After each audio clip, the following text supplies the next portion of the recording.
I'm going to talk now about preparing your statement. You'll hear that word used a lot in advice and in documents about asylum, but what does it actually mean? A statement is just a written document with your story in it, starting from when you were a child all the way through to now and looking to the future and what's going to happen to you. And that's your asylum statement.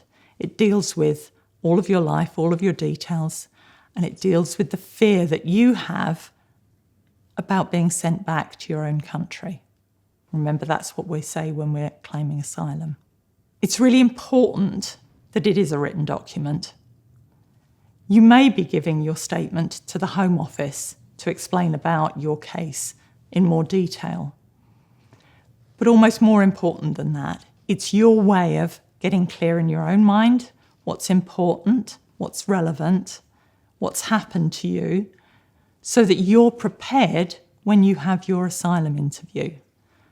The best way to prepare for that interview is to go through your whole life to date and write it down in your statement.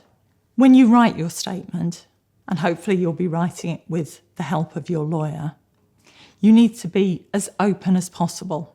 You'll be talking about things that are very difficult, that are very personal, private, maybe things that happened a long time ago, maybe things that you don't want to think about. You don't want to think about what's going to happen if you were to be sent home now.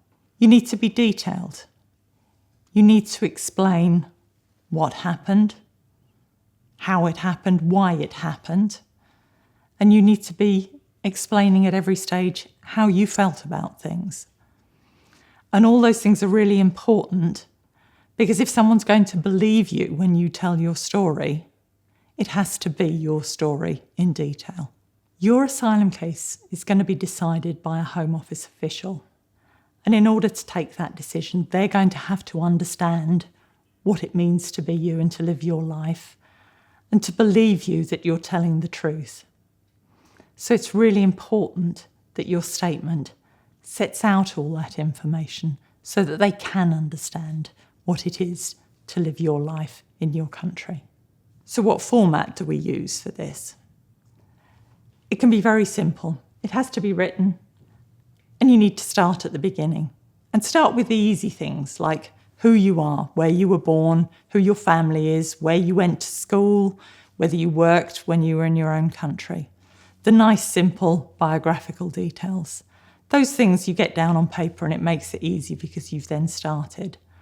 And then you're going to get into more detail about the things that are relevant to why you need to get asylum in the United Kingdom.